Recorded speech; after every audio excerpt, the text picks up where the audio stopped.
Everyone is a theologian.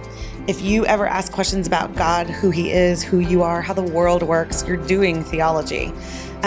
So we wanted to explore the real lives and real stories of everyday theologians here in Houston and explore what it looks like to take your faith outside of Sunday morning or seminary classes and, into the real world, what that looks like. So thus was born Everyday Theology, a podcast where we explore the real lives of these kind of people. And so we're excited about doing that today with my friend Becca. But before that, just any information that you should want about our podcast or our live events, you can go to theologybythepint.org. Of course, all of this is under the umbrella of Theology by the Pint, where we talk about all kinds of interesting and dicey things over good craft beer. And we have a sense of humor, and we get to charitably disagree and hear lots of perspectives that you might not hear anywhere else. So theologybythepint.org, check that out. Come to our events, and then keep listening to the podcast. But today we're with my friend Becca. And I didn't say your last name because all of a sudden I was like, oh no, maybe I shouldn't out her. How do I pronounce it? No. I know how to pronounce it. But tell us a little bit, introduce us to you. Who are you? What do you do? And then give us the story of how you came to believe what you believe, your faith story. Just dive right in. Okay. Yeah. Well, first, thank you for having me. I'm excited to be here. This is you. Yeah, it's fun. So like you said, my name is Becca. I have lived in Houston for about 4 years. I moved here in the middle of COVID, which was super fun. From where? September 2020. I'm from Pennsylvania originally. I lived in North Carolina for 4 or 5 years in between. Okay. Yeah.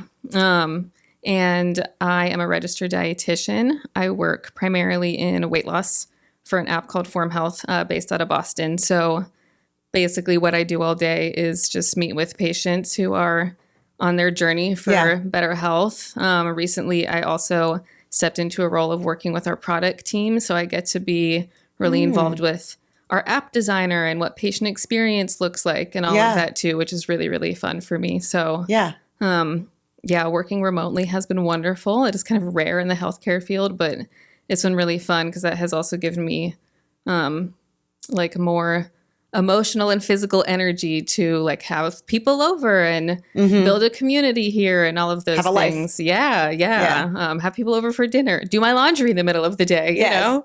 I want to learn more about how you got into that world later. But first I want to hear about your faith story. Like, how did you come to believe what it is you believe?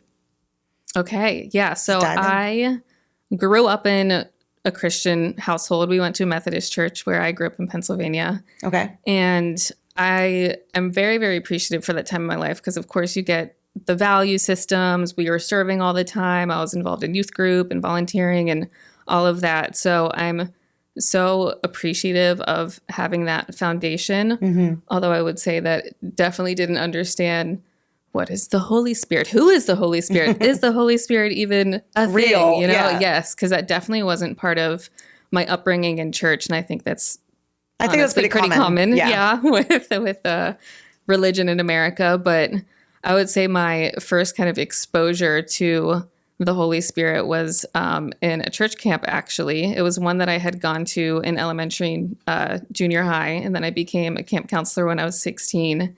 And there was a camper that we had in our cabin who had a cyst on her vocal cords. Oh, wow. So she had a really raspy voice, but she just wanted to be a singer. That was like her biggest dream, was to be a singer.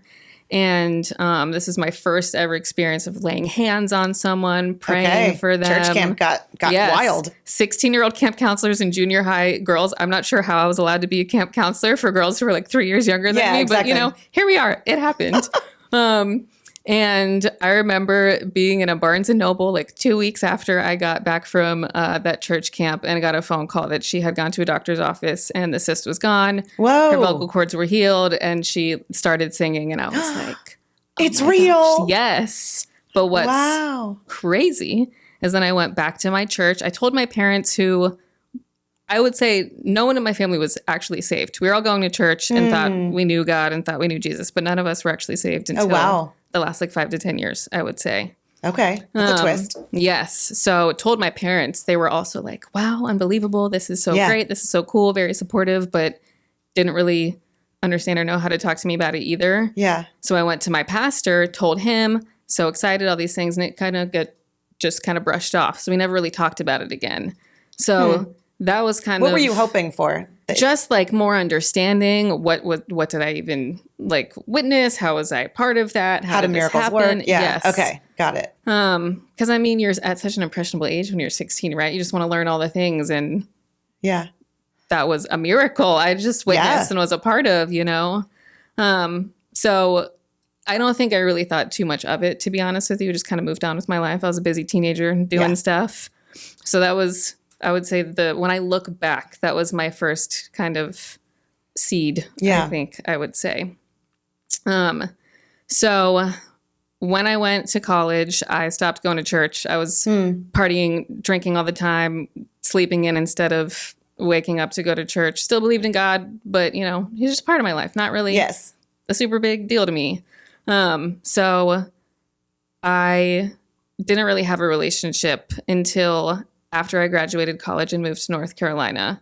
So being a registered dietitian, you have to basically go through a year-long externship after your degree to complete your licensure. And so I did mine in Raleigh, and they had an Elevation Church campus there. And so that just really brought me back to church. I was like, this is fun. This is new. This is exciting. I really like miss being in church. But what made you even go back to church at all? I don't know. I think I just missed it because I grew up in it. The familiarity of it. Yeah. And just, you know, there's good people in church. I don't know. One likes to think that. I mean, Sometimes it's true. That could be a side tangent. But I think I just missed being a part of church and having those like roots again. Yeah. So thankful for Elevation because it did really bring me back to just wanting to be a part of that world again, I guess would be a way to put it. And I started serving and got really involved in a core team because we planted a new church out of the Raleigh campus. And that was, again, kind of like formative years, I would say. This was the early 20s at this point. I was probably 22, 23-ish. Yeah. And it was amazing just being a part of a biblical community. I think that was my first time that I ever actually experienced it. And they would be excited about miracles. Yeah. And so that was, as an adult, experiencing it for the first time. Like, oh, I learned what salvation actually is. It's not just a belief in God. Like, it's all of these things that I was learning, and I was just eating it up. And at the same time, my brother, who lived in Houston at the time, was starting a family. He was an elder at a small church here. So I would visit here probably 3-4 times a year. Yeah. And that even more so just kind of transformed my life because the church that he was a part of, I would say it's probably closest to like the early Church of Acts that I've ever experienced. So just people, just very strong believers, like constantly in prayer, did community so well. And I was like, wow, this is what the church can be. This is what it should be. This is what I want. So I started to kind of not grow apart from Elevation. That's kind of a weird way to put it. But I think I just desired something differently than what I was getting there. So my heart started to pull me toward Houston. There was a sermon that was preached that, of course, everyone always has that one sermon who's like, that was preached just for me. Yeah. Well, maybe it was. Yeah, and it was a sermon on Job and predestination versus free will. Okay. So something that I know that y'all have talked about, Theology by the Pint. Yeah.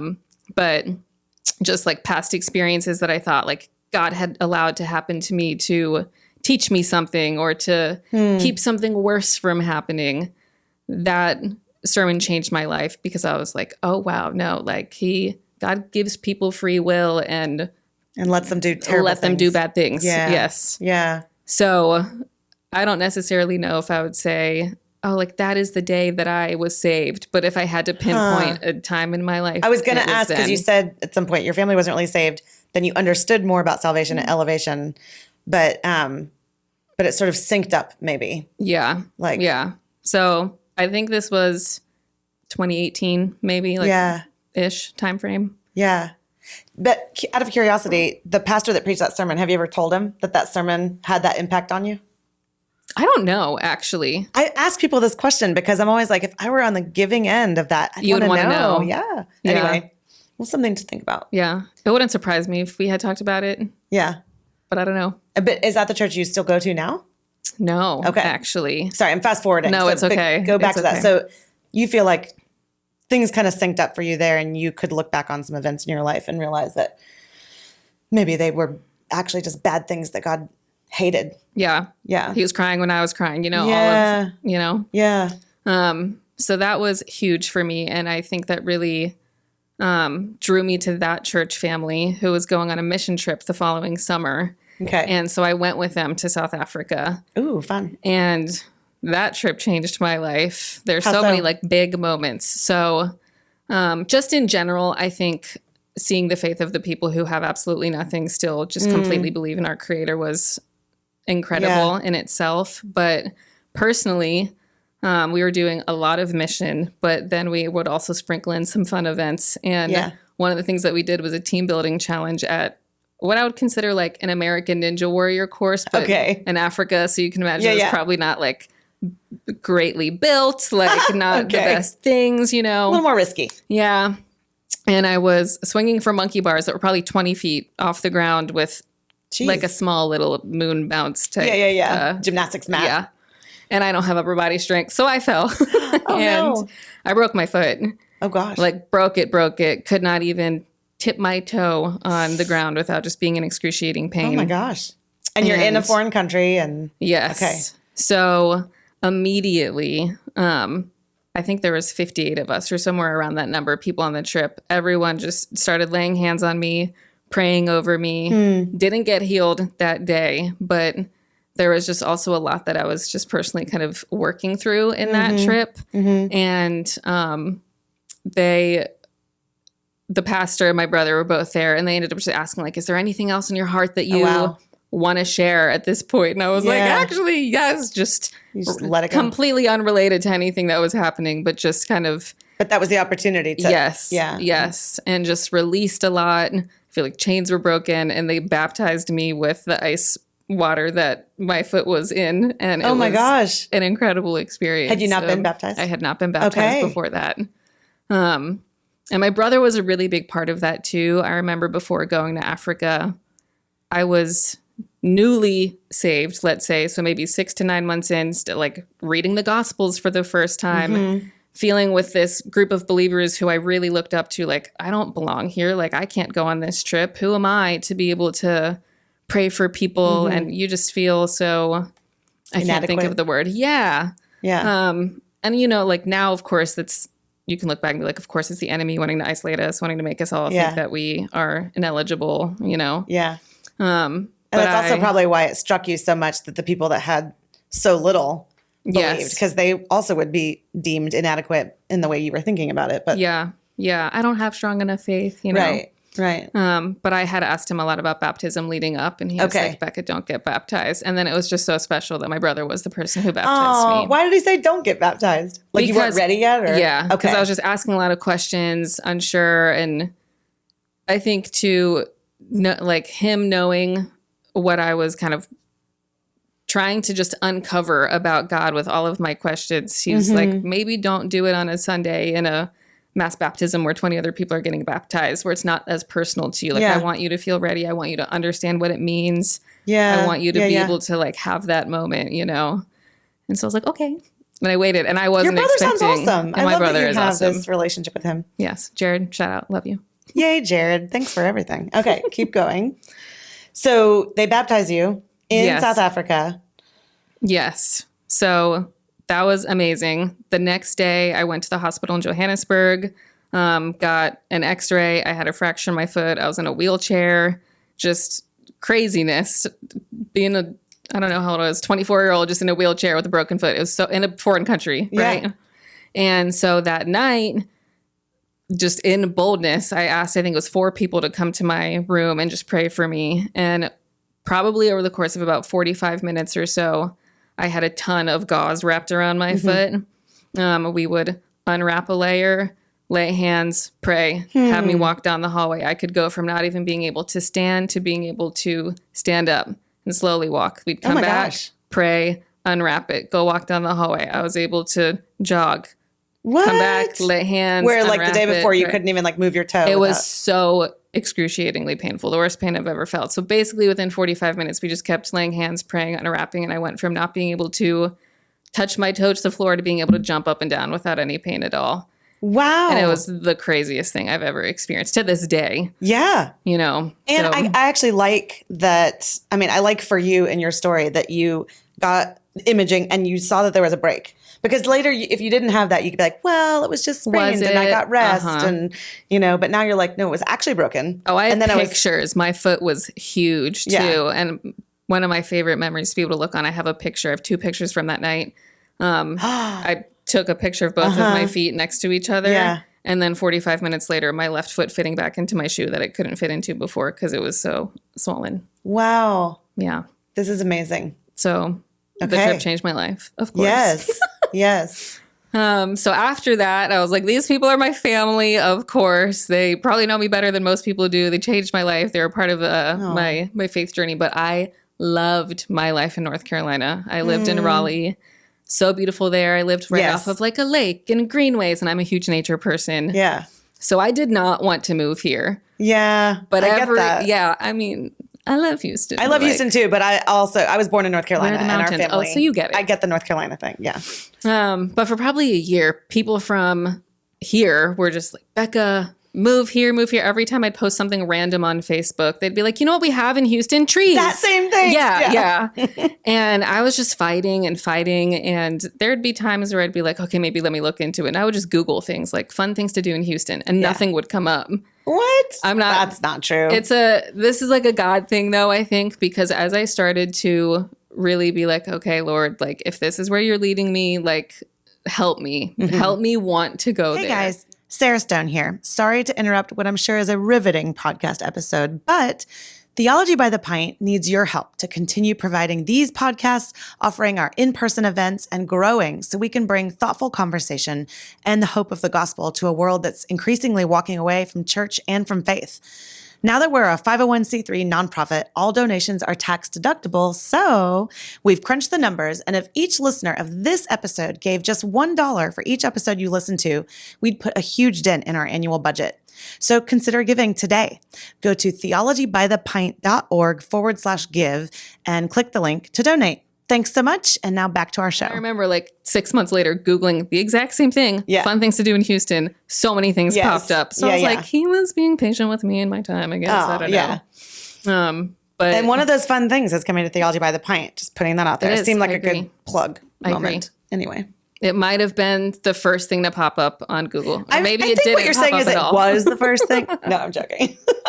Okay. So you were worn down and you finally came here. I finally came.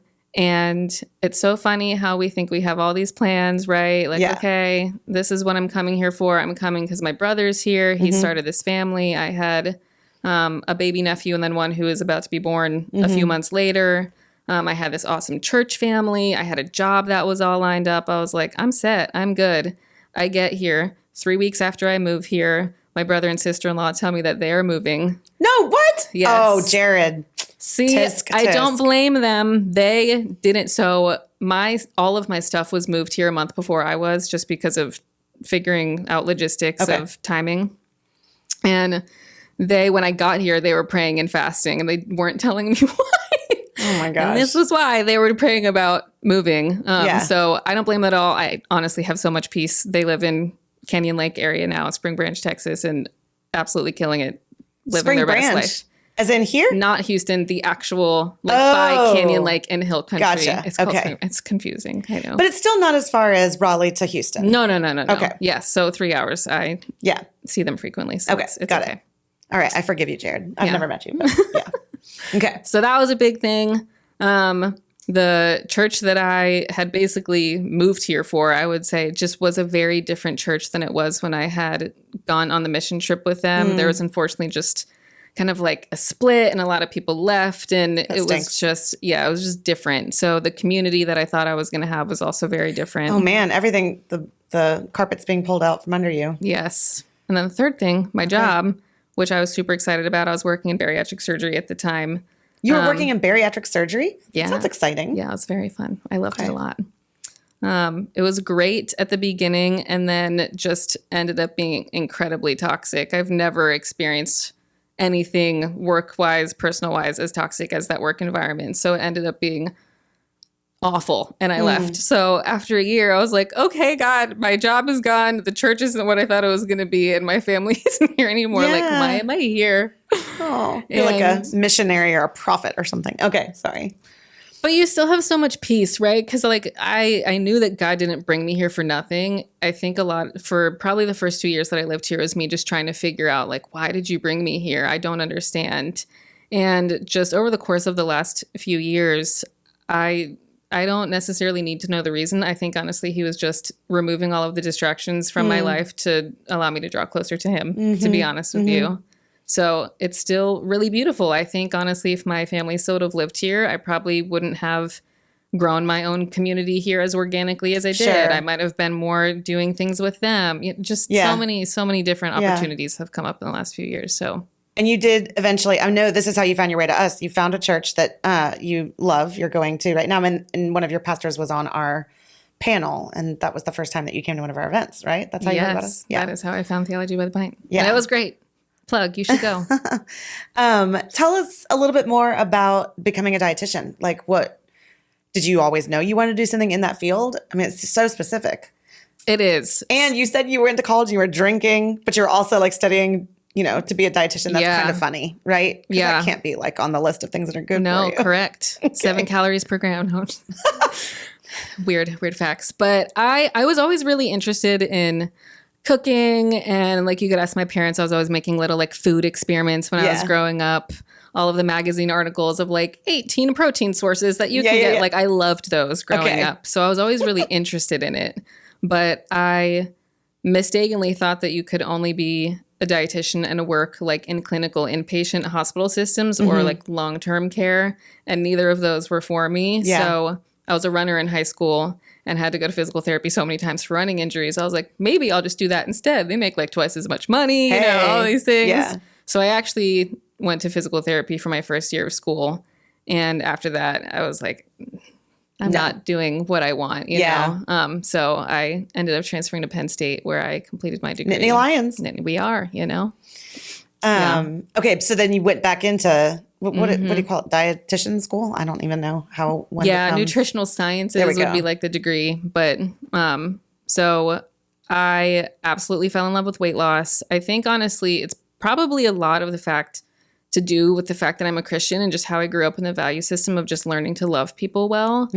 Because unfortunately in American healthcare, people who have overweight or obesity aren't treated the best in healthcare. This is where I'm intrigued to talk to you about this. Yeah. I can't tell you how many patients have cried to me being like, you're the first person to listen to me in 20 years of me talking about this. Yeah. So there's an automatic sort of write-off, like you've somehow made poor decisions, so now I can't even talk to you like a human or something. So untrue. Yeah. So it's, people always think that registered dietitians were either like the food police telling you that you can never eat a cookie ever again, or just like, here's a meal plan, follow it. Right. And I joke with my patients, I'm like, we're going to talk about food maybe a quarter of the time. Yeah. And the rest of it's going to be like behavioral things. We get into a lot of emotional eating, like why do you think this occurred? Yeah. So we go into a lot, and it's so special because I get to meet with my patients 1 to 2 times a month. So I have strong relationships. I've been working with some of them for a few years now. Kind of like a therapist. People tell me that. My patients will tell me that all the time. They're like, Becca, you're like my therapist. I'm like,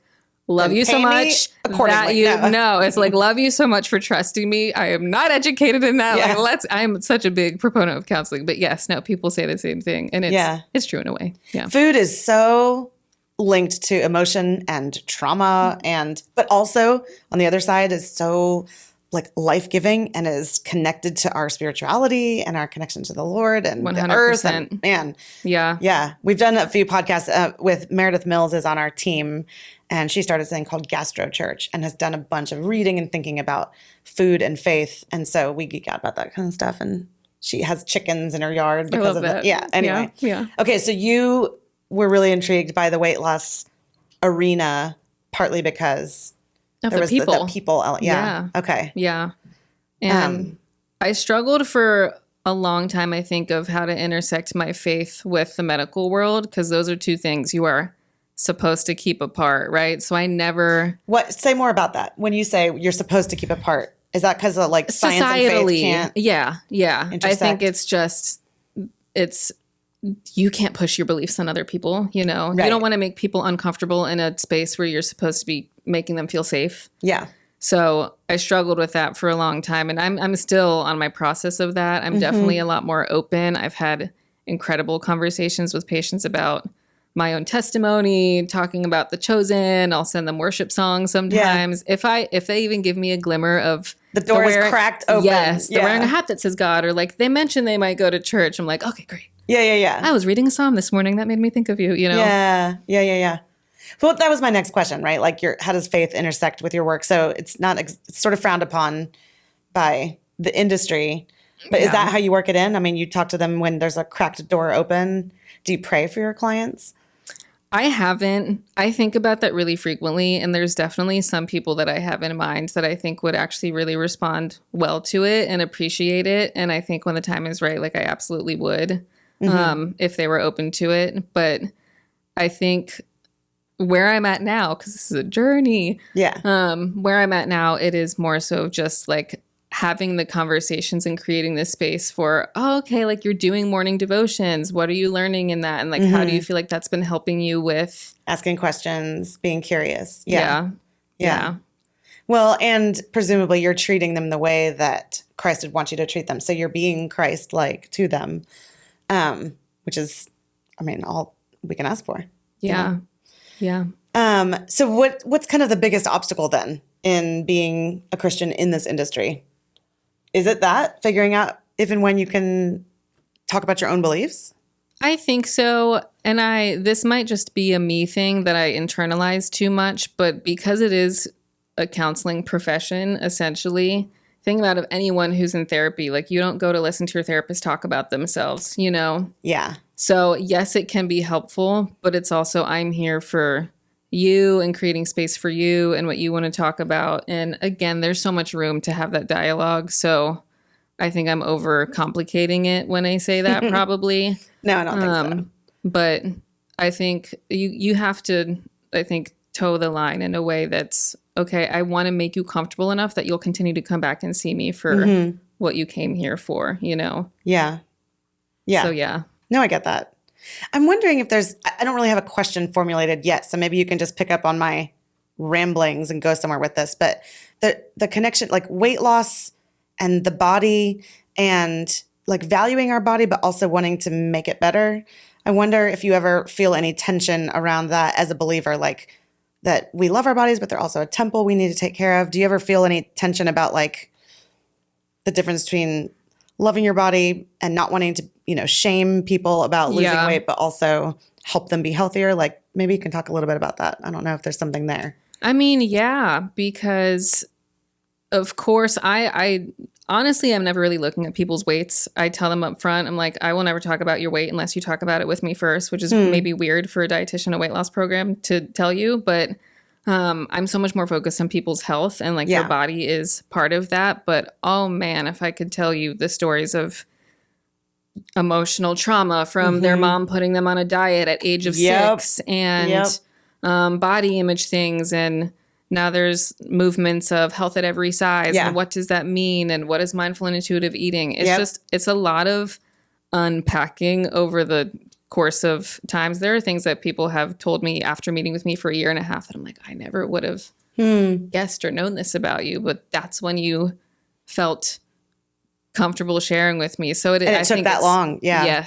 Yes. So I'm not directly answering your question. Well, it wasn't a question. It was just my random thoughts put together. And so, I don't think I directly talk about that with my patients, but I think every conversation that I have with them that's my belief system. Our bodies were created by God in his perfect image. So trying to honor them as best as we can. And that might come through things like, maybe let's not skip meals and only eat once a day because you're trying to restrict yourself or whatever it might be, Yeah. So. I feel personally attacked by that. No, I've recently come to that same conclusion. But okay, well, let me pivot a little bit. I don't know if you're part of like a Bible study or a group of people that are, in the Word, but I'm curious what recently you've been thinking about in your own faith journey. Like, is there a book of the Bible you've been studying or a concept or an idea that you've been rolling around in your mind or something you've been really like wrestling with just currently? Yeah.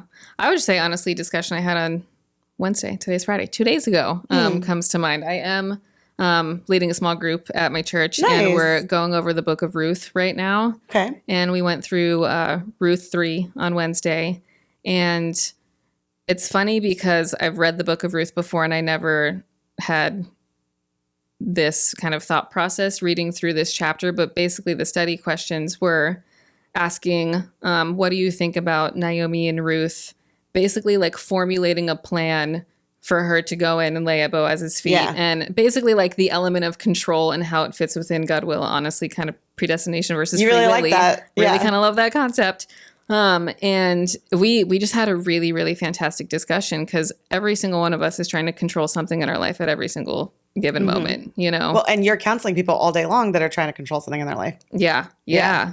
So I think that just overlaps with so many things. And that just to answer your question, that discussion is sticking out to me right now. Yeah. Of the tension of how can we not be overly passive and just be like, let go, let God. God's going to make all my dreams come true, while not being overtly, well, I'm going to try to control everything. So I don't know if I like have enough faith or trust him to do X, Y, Z. Yeah. That's like a constant battle of being a human and a Christian is how much do I sort of forge my path and hope I'm on the right one and ask God to move me if I'm not? And then like in the dating world, you hear people saying things like, well, he's going to have to show up and knock at my door. We talked about this on Wednesday. Actually, a lot of the people in my small group are single. So that was actually like a funny metaphor that I brought up. I'm like, sometimes in the girls' chats, we talk about just waiting for the FedEx driver to show up at your door, Let's maybe that sounds a little, okay.